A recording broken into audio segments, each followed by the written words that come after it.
AEW Unrestricted, the official podcast of All Elite Wrestling. I am one of your co-hosts, Aubrey Edwards, and today I'm here with my special co-host, Alex Abrahantes. How are you, Alex? I'm doing fantastic. Thanks for having me, Aubrey. This is awesome. What an honor it is to be here with you. It's all right. Just I'm like Tony Schiavone just decided to ditch me like an asshole. So is he on vacation? Is he on the beach again? Oh God, if he's not, he's really missing out. But I think he actually got called away to work like a responsible human being. So fair enough. Who knows, he's a pretty responsible guy. We'll let it slide.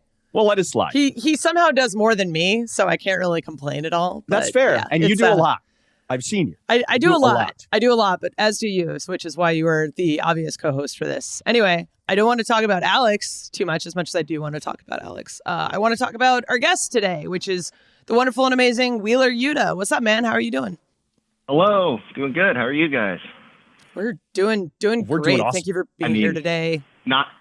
I'll be honest, Tony might have ditched you because he heard it was me. Who knows? But we'll see. Oh, wait. Do you have heat with Tony Schiavone? Oh, no, I love Tony. Okay, good. I've known Tony for a long time. I actually met him when he was doing commentary for MLW, and I was in college. So I'd do those shows. I'd leave Villanova, go to wrestle on those shows, meet Tony. It was awesome. Wow, that's so fantastic. Are you sure you don't have secret beef with Tony? Because I know some people are like, yeah, Tony hates me, and I have no idea why. And it's like, oh, well, probably because you're a dick, but whatever. He might hold the Phillies thing against me. He is a ardent Brave supporter. May hold that against me, but other than that, I think we're good. That's true. That's fair. Understandable. We can look past that. It's fine. Mariners haven't been to the off season for 20 years, so I feel you. Anyway, let's talk about you and all the amazing things you've done at AEW so far. You had your AEW Dark debut against Carl Anderson. How did that opportunity come about? Because I know from my vantage point, and we'll get into this a little bit, Orange and Chuck were very involved in you coming a part of AEW. And I know Tony was a little miffed when he's like, why have you been hiding this guy from me? He's great. He's great. What are you doing? I don't understand. So how did the Dark debut come about? It's funny you bring them up. So actually, I've been doing my thing on the Indies, doing my thing New Japan Strong, Ring of Honor at the time. But yeah, so I was actually at a Sixers game with Chuck. I was there with Chuck's girlfriend Amy, and Bird, of all people. So it was the three of us, and then I get a phone call from Orange Cassidy asking me if I wanted to come down and do Dark. So I guess that they were in the middle of the Arthur Ashe kind of promotional tour. So they were together in New York, and somehow a match came about of me and MJF, and then somehow that turned into showing a match of me and Rocky, actually, from New Japan. So yeah, that's how it all came about. It was really fast, but it was awesome. Mm-hmm. That's fantastic. So when did you, obviously you had the match with Carl Anderson on Dark. How did this turn into, okay, now you're going to be associated with the Best Friends? And then was it something where it was, okay, you're going to have a one-shot deal with the Best Friends, and all of a sudden it became, you are part of the Best Friends? How did that all come about? Yeah, so those guys obviously have been very instrumental, especially Chuck and Orange, been very instrumental in just helping me, train me, and bring me up in wrestling. So I think that once we did the stuff on Dark, I think Tony kind of saw that it would be a natural fit for me to come in and be there with my real life friends. So it was really awesome. But yeah, I only came in I had a 6-man tag match against HFO. I didn't know what was going to happen. They hugged me at the end, and it just kind of took off from there. The power of the hug. That's amazing, that hug. It does wonders. Oh, it feels delightful. I will say, being the guy in the corner coming in is nice, but the few times I got to just stand in the center and just be like, come on, friends. It's a real treat.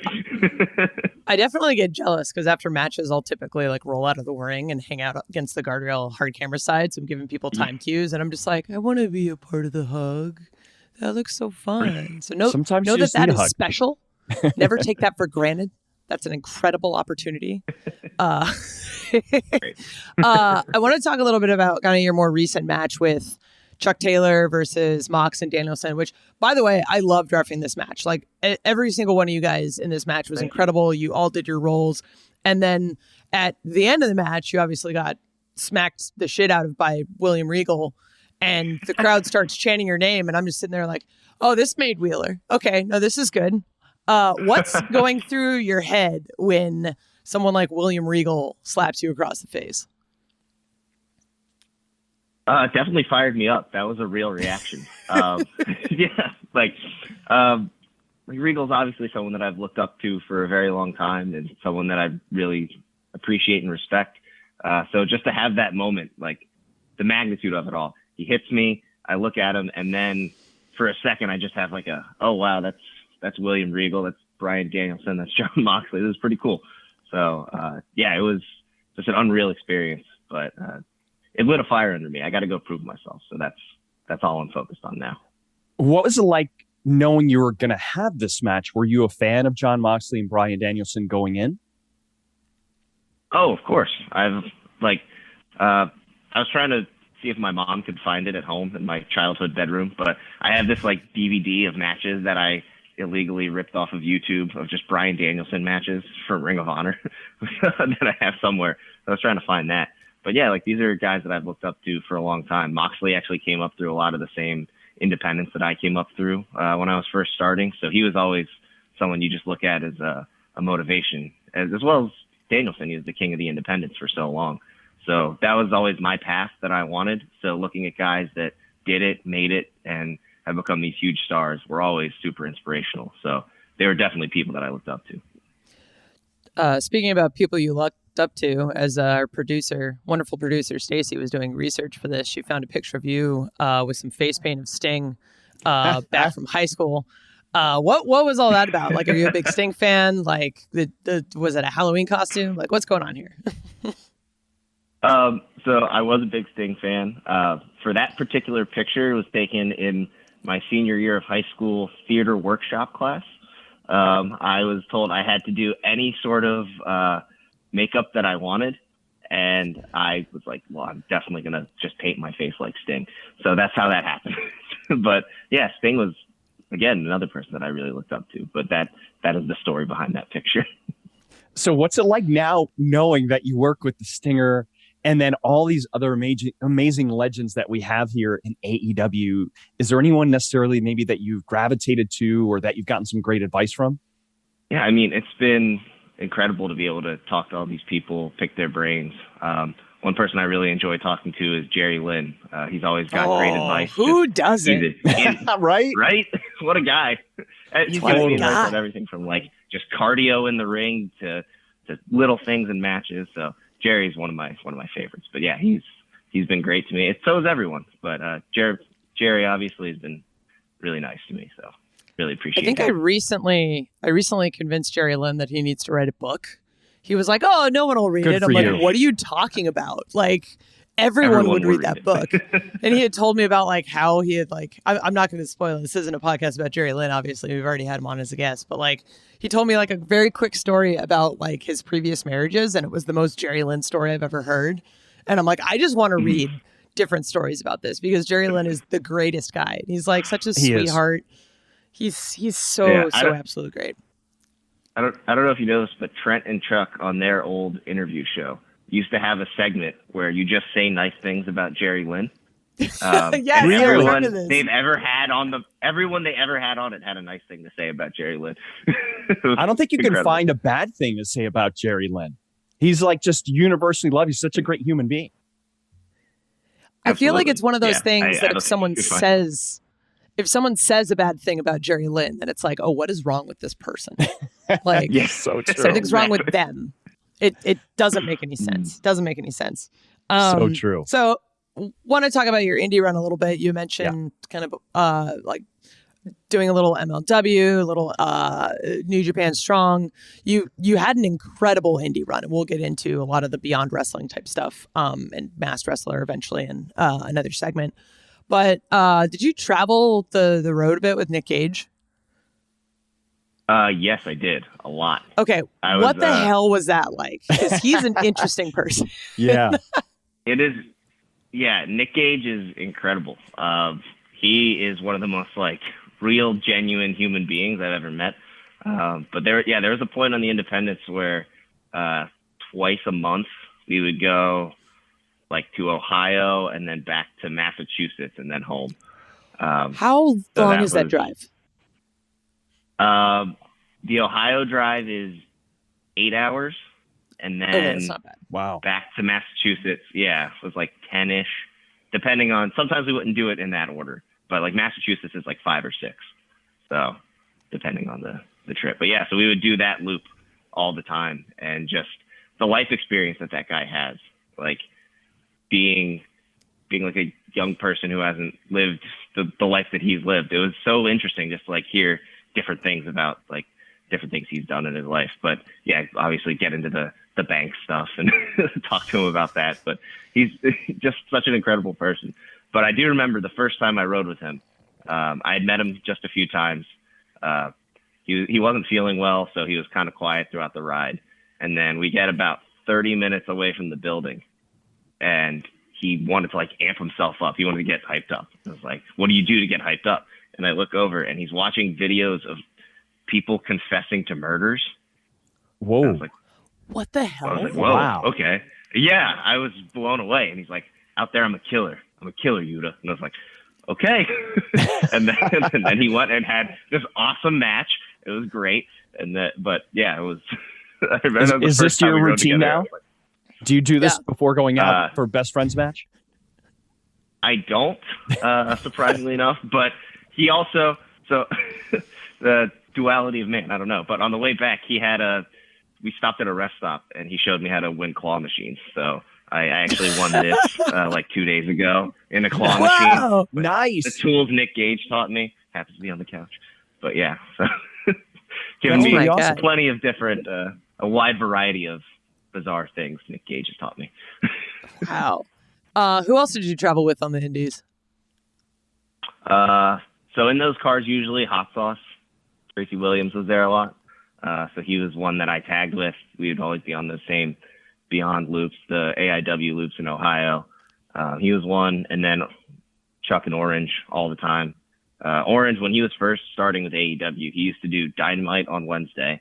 He would fly to Beyond Wrestling in Worcester, Massachusetts on Thursday. I would pick him up. I would ride up with whoever, pick him up, and then he would come home with us. But that was while he was incredible workhorse at that time, but he was doing all kinds of things. So we'd ride together a lot. I think he was still like doing the architect thing, like one day a week. It's like, dude, what are you doing? Yeah, You're Orange Cassidy, you're like number one merch seller. He told me at one point that he wasn't allowed to quit. Like he tried to quit, and they're like, "Please, can you stay? Please, can you stay?" So that's how he was still a full-time architect for like 3 months as AEW superstar. And what were you doing in between? Obviously trying to pursue your dream of being a full-time professional wrestler. Yeah, so when I was first wrestling, I was in college, so I was attending Villanova full-time in Philadelphia, and then. Yeah, so I would do that and leave school early to try to go make my independent bookings. Got this whole degree, and then realized that if I wanted to wrestle, I kind of needed a more free schedule. So instead of using my degree, I got a job at Vitamin Shop. So I was working at Vitamin Shop up until it was great. I got to use the discount all the time. But then my last day at Vitamin Shop was first time I went on the road with AEW. So the first Miami show back, I opened the Vitamin Shop because no one would cover for me. I handed off my key to the closing manager, and then I drove to the airport. So that was what I did right up until I started here at AEW. Ooh, what was that feeling like? Sorry. It was incredible. I remember early on in the day, someone actually bought the Kenny Omega Total War from Redcon. So I sold it. It's meant to be. I I think so. But as I was rigging the guy out, there was a guy who liked to mess with me whenever we came in. He was like, if this isn't good, I'll be back. I said, you might be, but I won't. And that was my sign off to Vitamin Shop. It's fantastic. We are talking with Wheeler Yuta here on AEW Unrestricted. Already has an incredible career in wrestling, and he's just getting started. Coming up, we're going to talk a little bit more about his history, and we'll find out about this amazing steel drum thing.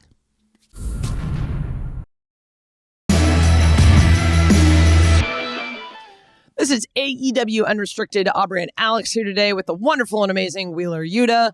Awesome mat-based wrestler, working with the best friends. Everything you've talked about so far has just been absolutely great. You're already an incredible person. Everybody loves you backstage. So seeing the career that you've had so far has been just so wonderful. And I want to know more about how this all started. So you started in Myrtle Beach, South Carolina, I think? Yeah, so I started at the now defunct C4W in Myrtle Beach. Yeah, so we had a small school down there. I trained for about 2 years with the guys down there. I was 16 is when I started. So I started there, and then I kind of moved up to Philadelphia, and that's when I started with the Chikara school, the CZW school that was there at the time. Very cool. And you trained with Drew Gulak for a while?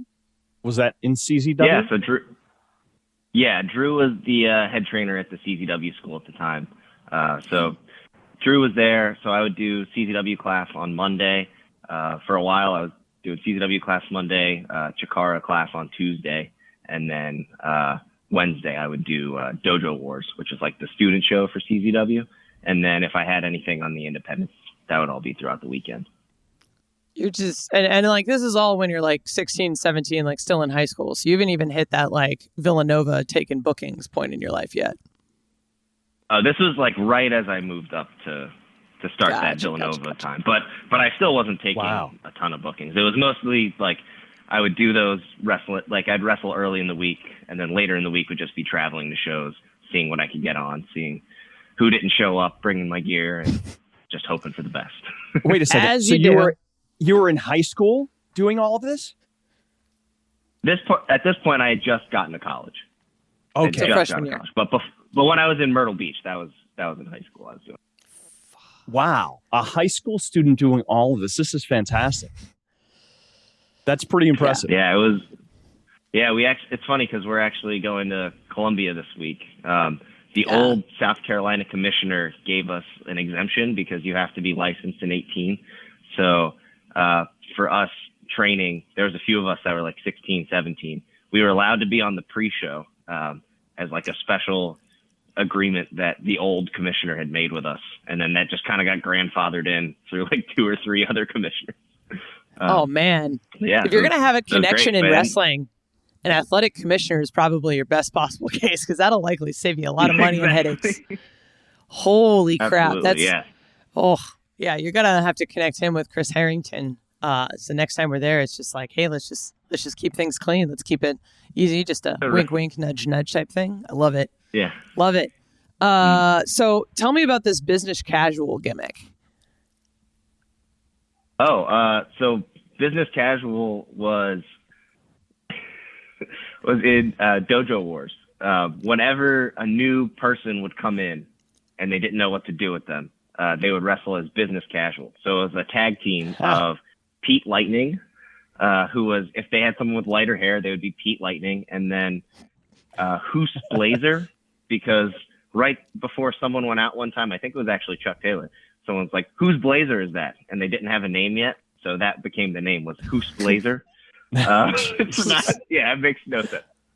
But yeah, so they were business casual, and that was just kind of like passed on through whoever came in. So like when I did it, it was me and Eric Martin. He was in Ring of Honor for a while, but there'd be like all these random people until these 2 guys did it, and they did it so well that it had to be them for like 6 months, and that was Bear Bronson and MJF. Whoa! What a weird combination. They did it so well. Yeah. They were traveling a lot together at the time because they were both trained at Create a Pro, and one day they were MJF was just the best Pete Lightning we've ever had. So he became Pete Lightning, and Bear was Hoos Blazer, and he was awesome at it too. So yeah, they were white meat baby faces, business casual. What is this world? White meat baby face? Ugh. Yeah. Gross. Insane. I kind of vomited in my mouth a little universe. bit. Oh, Right. Yeah, and totally. The big gag at the end was every business casual match would end where they go, Pete, Hoos, and they'd high five, and then they'd go, Collateral Damage, which I guess was the name of their finisher. But they never hit it. So they'd go collateral damage, and then they'd turn around and then get beat every time. I feel like if you ever wrestle MJF or Bear Country, you need to do a collateral damage. I think so. I don't know what the move is. I don't even think they ever set it up successfully. Like, yeah, that's how quickly it would always get turned around. But yeah, I need to hit him with a collateral damage. I'll just yell it, whatever move I do. Exactly. Now collateral damage, I think. And well, that'll be the payoff. We finally find out what it is. Right. Years later. Right. So listen, I'm really fascinated. I guess I didn't really know that you traveled out to Japan to work and train at Michinoku Pro. Can you tell us a little bit about that? How did you end up going there? Yeah, that was awesome. So the Sendai girls came over for King of Trios one year for Chikara. So I was just hanging out with them. And then I spoke with Meiko Satomura, and then I wound up sending her a lot of my matches and stuff. So she actually was passing them along to a few different companies. And then we got to Michinoku Pro. So Jinsei Shinzaki, or Hakushi, a lot of people know him. He is the president of Michinoku Pro, and I believe at the time was also the president of Sendai Girls. So when Meiko, who's the founder, sends it to him, he watches it. He's like, "Oh, this is great. Come on over." So it was actually in the summer between my freshman and sophomore year at Villanova. I went over, got to spend time in the dojo. It's in like northern Japan, so it's very rural, very country town. The dojo was on top of a mountain. Wow. If you wanted to get anywhere, like get anything, the young boys kind of had to drive you. I remember there's like halfway up the mountain, there's a house and a vending machine. But other than that, the only thing on the mountain is the dojo. So it was a really incredible experience, but all you have to do there is sit around and think about wrestling. So oh, wow. It was great. That's like a friggin' like magical place. Jeez. Yeah. Oh, yeah. What's your favorite part you miss about Japan? We did pull-ups off of... No, keep going. Like, tell the pull-up story. Sorry to interrupt. The dojo, I was saying, like, one day, I remember it felt like a movie because our training was walk down the mountain, sprint back up. There's a statue of Buddha in front of the dojo. We started doing pull-ups off of the statue of Buddha, and then it was like this big circuit training. But I just remember the mountain run into the Buddha pull-ups really made me feel like this is like a movie. This is like the Japanese wrestling version of Rocky. Totally, it's pretty great. That's what it felt like. Yeah. Oh my god. That's insane. What do you miss most about Japan?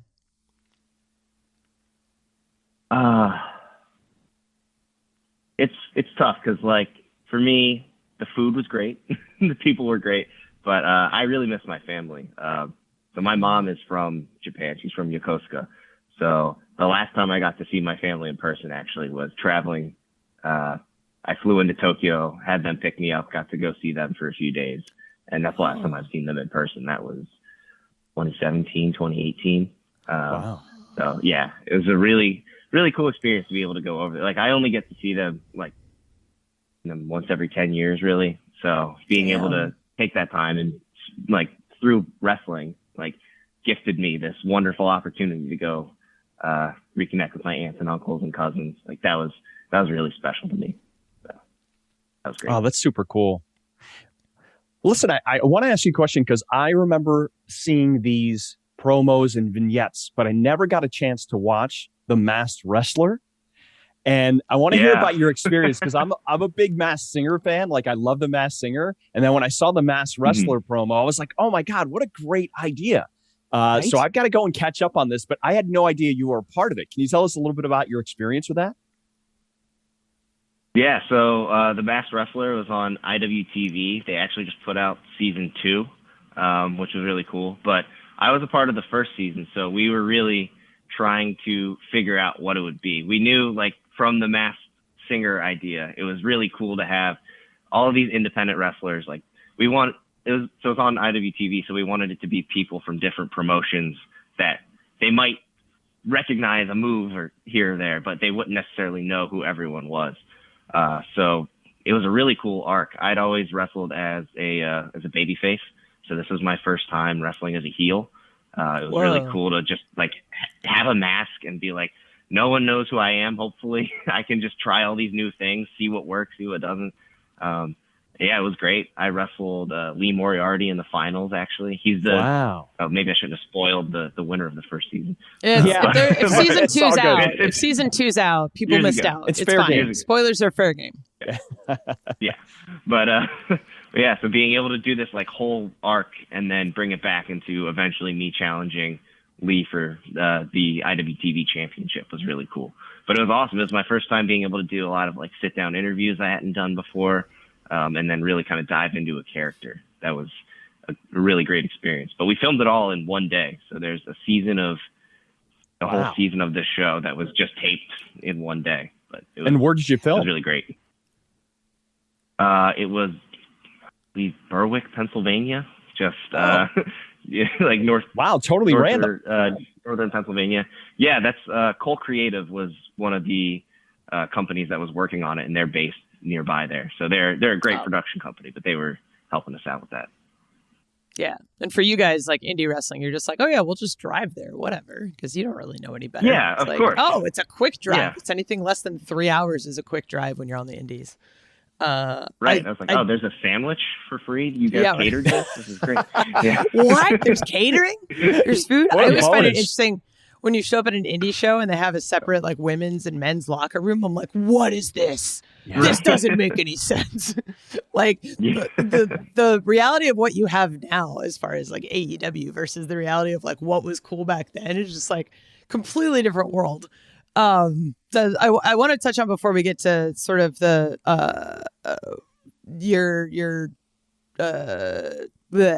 messing up. Hold on.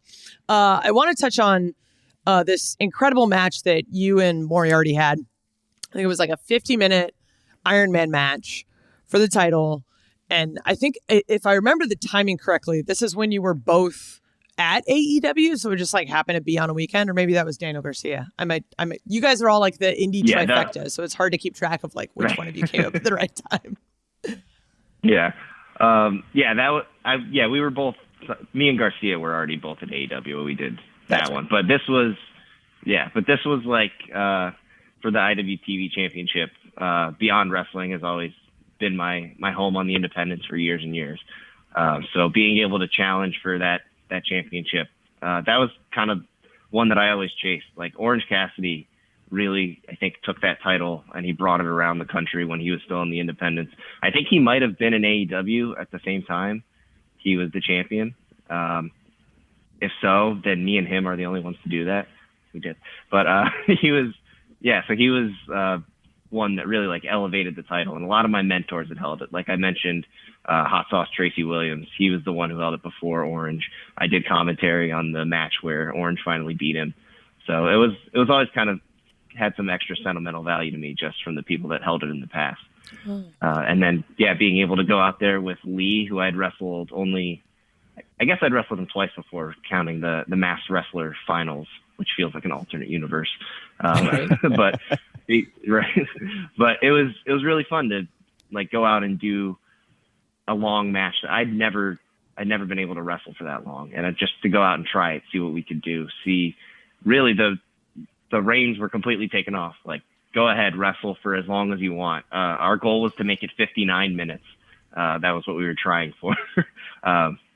But yeah, it was just wonderful experience, and then being able to do it in front of a crowd that I had seen me grow up. They'd seen me be a 17-year-old kid, too young to wrestle MJF in the hookah bar we were wrestling in, grow up and finally be able to do this long main event match. So it full circle for a few things for me, I think, there. So you obviously seem like a student of the game. Have you always been a lifelong pro wrestling fan? And if so, when did it click for you that you realized, you know what, that's what I want to do? So when I was like a little kid, my friends or my cousins showed me this wrestling video game, and that was like the first thing that I would just play the video game with them all the time. And then at one point they told me that real people did this. Like, I didn't know that it was like, what? I saw the game before actual wrestling. Yeah. So I didn't know that human beings could do this. And then I remember they showed me, like, we turned on the TV and there it was. And I was like, wow, that's all right, that's what I want to do. So when I was younger, I thought I was going to play in Major League Baseball and then go be a pro wrestler. That was what I thought I would do. And then I realized how much more I liked wrestling than baseball as I grew up. So by the time I was 16 and then that school opened up near me, I was like, I need to go do this. So it's been my plan for quite a long time. That's incredible. Okay. Side tangent completely, because I did not know this and I want to know more about this. You can play the steel drums? Yes, I can. I can play the steel drums. So another weird happenstance thing. So my music teacher as a kid, elementary school music teacher, has a PhD in percussion. So before he settled down to teach school, he was traveling around to all these different bands, all these different places. He learned taiko drumming, which is a very traditional Japanese style of drumming. So I got to do some of that when I was younger. But then living at the time in Myrtle Beach, which is a beach town, he would play gigs on his steel drum, and we had a steel drum band in elementary school. So imagine 20 third through fifth graders playing the steel drum with our music teacher. And so you've seen me play the lead pan. That's the equivalent of a lead singer in a band. But there's also the bass drums. There's double seconds, double guitar. So I was the bass drummer. So the bass drum is just like a steel drum is an oil drum that they beat into the shape of different pitches. So the lead drum has them all on one cut off thing. The bass drum is almost imagine playing timpani. There's 3 notes on 6 full-sized oil drums that I would be playing. So that's what I started on. So I would be playing those, and then just playing the bass line for the song. And then eventually, as I got older, I wanted to play gigs, and you can't do that on the bass drum. So I bought a lead pan, and then my music teacher would come over and teach me how to play. I'm gonna head down a YouTube rabbit hole after this. Podcast. So if you go on my Twitter, it's all from when the initial lockdown started.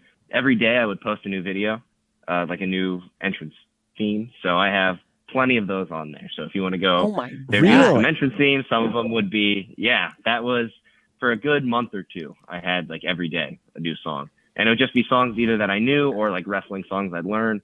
So it's a wide variety, but you can find those on there. Oh, that's super cool. The things you learn fascinating here on Unrestricted. It's insane. That's right. Yeah. So did you? We're, just a quick question, because it just dawned on me. You mentioned lockdown.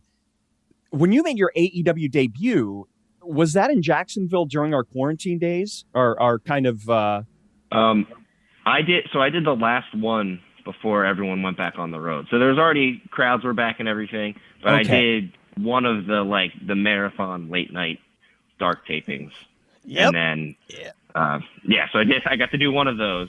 It was actually, I think we had a 2-week stay in Jacksonville. So I did one, then I had the Carl Anderson match, and then I did another one. So I got to experience it, but not the way that everyone else did. I had the one and done. Very good. You got a taste of it, and then you got to back to being in the real world, if you will, with our fans and experiencing that. Very cool. Very nice. We're talking to Wheeler Yuta here on AEW Unrestricted, and coming up, we got fan questions.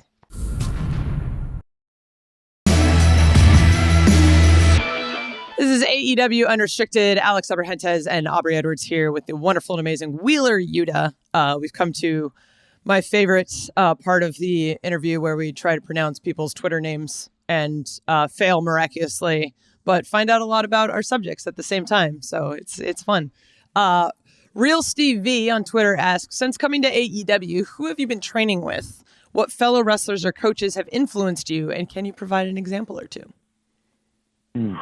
There's quite a few. Let me think. I think the obvious answer is going to be the best friends. I've always trained with them, always try to find the little things that they can help me refine. That the stuff that we do on BTE, where we go and we watch a match in in the hotel room, and then I get choked out. That's a thing that we do, minus the choking part. But that's the real thing that Thanks we do. for clarifying. We go back, we watch. yeah, minus the part where Stat later beats me up. But we'll go back and we'll really watch things, and we'll take little bits and pieces. But all of the coaches have been really helpful, especially like adjusting the wrestling style to television. One of the like best kind of little pieces of advice anyone's given me was actually Excalibur. He said, when you think about wrestling on TV, you kind of have to know that like the announcers are explaining everything you do. And he's like, one good way to kind of slow things down is imagine in your head the commentary. Like imagine them talking about like what you just did. And then for me, that helps slow everything down because like I want to move 1 million miles a minute and go fast. It's like, hey, take a breath, pace yourself, calm down. And that was a really helpful thing that he told him. Oh, very cool. Excalibur, always the such a great person to get insight from. So I've got a name here. I hope I don't botch this. It's at Christina.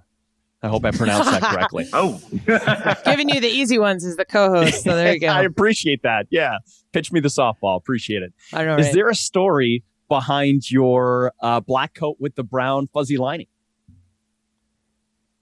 That was actually a gift from Drew Gulak. So one day, it showed up at my dorm. It showed up at my dorm room. And I was like, what's this? And he's like, oh, I thought it'd be a good ring jacket. Plus it's cold in Pennsylvania in December or whenever he sent it. So that was, that became my ring jacket. And then every once in a while, if I didn't have a clean sweatshirt, I would wear it to class at Villanova and get some interesting looks. But yeah, that's the story behind the jacket. Practical and fashionable. It man, is, yeah. Drew Gulak. Exactly. Oh, man. Heading down the list a little bit, Alex, to Ash. I'm going to take one of the easy ones. There you go. Who's your favorite opponent through your whole wrestling career? Oh, wow. That's a tough one. Yeah, they've got some good questions this week. I'm like, ooh. Mm-hmm. The two that come to mind right away would be MJF. MJF and I wrestled a lot when we were first kind of starting out on the indies before his very meteoric rise. But we got to do a lot of things. Like we got to wrestle in Beyond Wrestling. We had a trilogy there. That was one of the matches that actually he showed to Tony, and that's part of why all of that came about. So he would definitely be one. And then I think Lee Moriarty is number two. We are similar wrestlers in some ways, but we're also, I think, good enough foils for each other that we can wrestle for 12 minutes. We can wrestle for 52. But yeah, Lee's awesome. He's one of my favorites. So along the lines of kind of favorites, Naz Kaleem asks, who's on your Mount Rushmore of technical wrestlers? Ooh. Oh, geez. That's no so pressure. difficult. Yeah. I almost think I need to like divide it up into like different styles almost. Like different technical styles. Good point. Okay. Fair. So from my representative from the European camp, I'm going to say Steve Gray from World of Sport. So he's one of my favorites. He's awesome. So I'll say Steve Gray. Then from Japan, I'm going to say Goto Hidaka. So if you ever see the thing where I fall out of the ring, come back in and do a German suplex, that's called I'll Be Back, and that is directly stolen from Hidaka. So I'll give him one because he did like all kinds of cool stuff in like Battle Arts and 0-1, like very different styles of wrestling. Bryan Danielson, that's super easy. That's one on there. And then another great technical wrestler. I'll have to say current Ring of Honor champion Jonathan Gresham.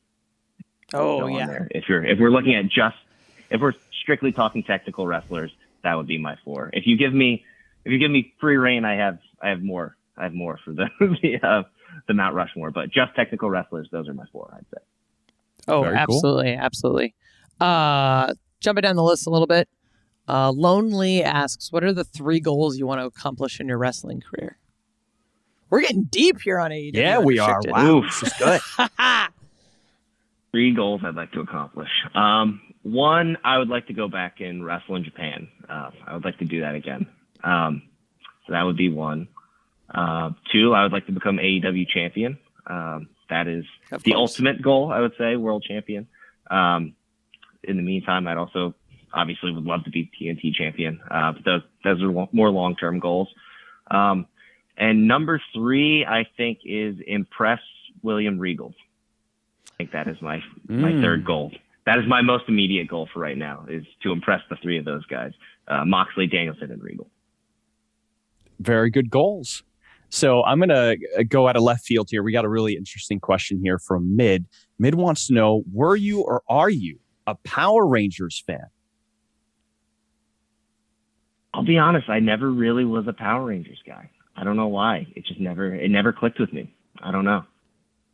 All right, good to know. Do you collect? Disappointing. No, that's okay. Are you a toy collector? Is there anything that you particularly like?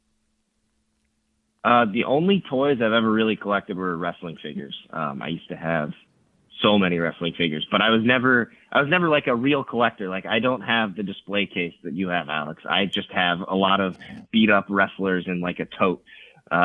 Totally cool. But whatever wrestlers I could get my hands on, that was always my big thing. And then I collected a lot of baseball cards too when I was younger. But those would be the collections I would say that I had. I like it. Question from Quentin, the really deep and probing question. Which Fast and Furious movie is the best for studying? I like the first one that The Rock was in. Wasn't that 7? 5. I like that I just knew that off the top of my head. That was impressive. Yeah. That was the one where it sort of went from car racing to heist movie because they go through Brazil with the giant safe. Yeah. Yeah. That one. Okay. Yeah. Okay. Yeah. Then Fast 5. Mostly because The Rock's in it. But it's the best one. It's the best one. Not just because of The Rock, but he's a pretty big factor. This is why we're friends. He had something to do with it. Yeah. A little bit. So, Cade Crawlog, any plans to bring back the mask? I'm assuming your entrance mask? Yeah. I think for right now, I think the mask is retired. It didn't really, I think, it was kind of bizarre in the Best Friends. It didn't really fit in. And, since then, I will say, I bring it every show as a good luck charm. It's still in my gear bag. That's cool. And I think I will continue to bring it every show. So it's there in spirit, but I don't really have a plan to bring it back out there. I like that you say it's kind of bizarre, but then since then Danhausen has joined the Best Friends, so bizarre kind of goes. Anything's on the table. Yeah, now we have a guy cursing people. Yes. It's just as you do. No big deal. Well, I want to thank you, Wheeler, for being here today. This was absolutely wonderful. Thank you for giving us a little insight into your life. Thank you. This was awesome. Yeah, thanks so much. Awesome. Yeah. Thank you guys both for having me. I really had a great time, and loved it. Looking forward to seeing what the future holds for Wheeler Yuta. Seriously. Oh, my God. We'll see. You could follow Wheeler Yuta on Instagram and Twitter at Wheeler Yuta. And then you can listen and follow this podcast. Comes out every Thursday morning on various different podcast platforms. Probably your favorite one. Definitely for free. It's awesome. And then we have video interviews Mondays on TNT's YouTube channel. Just search AEW Unrestricted. And of course, we're taking over. We're on every single channel and every single YouTube channel. Dark Elevation and Dark on YouTube, Mondays and Tuesdays, respectively. Dynamite Wednesdays on TBS. And then Rampage on TNT on Fridays. I am Aubrey Edwards here with my special guest co-host, Alex Abrahantes and Wheeler Yuta, signing off. Take care, everybody.